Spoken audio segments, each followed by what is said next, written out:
Peace be with you. The only thing that can keep truly immoral and unjust people at bay in this world is violence or threat of violence. That is the sad reality of existence, because people choose to disobey God, and they choose injustice over justice. They choose oppression over charity. They choose immorality over morality.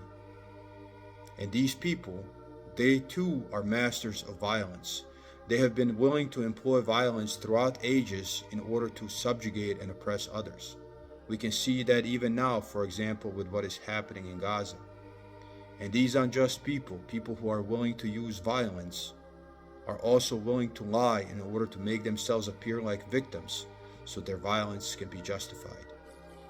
They are not only violent, but because they are immoral, they are also liars.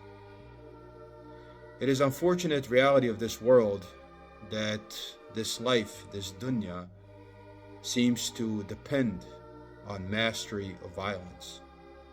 This is why God tells us in the Quran, for example, in the 4th chapter, verse 75, "Will you not then fight when there are weak from among the men and women and children who basically call out to God, save us from these oppressed people, and give us from you a guardian, and give us from you a helper?"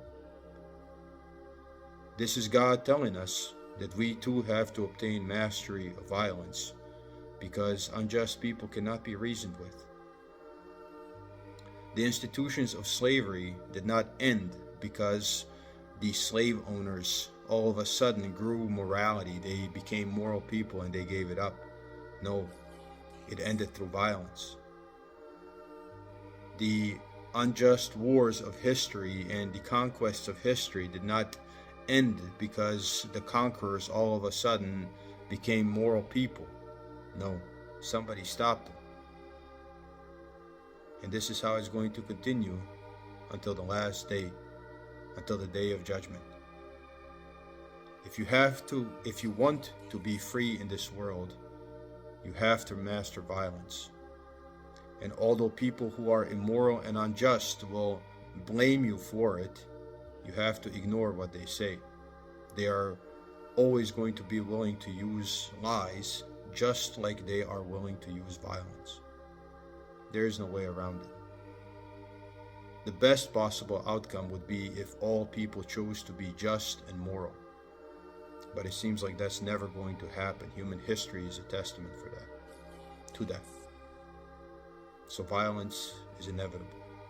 If you are a human being, know that violence is inevitable, and it is inevitable because people choose to disobey God, and they choose injustice instead of justice, oppression instead of equality, selfishness and greed instead of charity.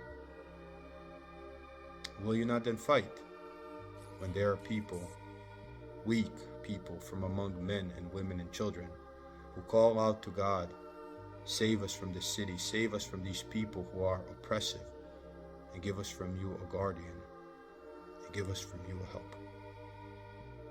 Peace be with you.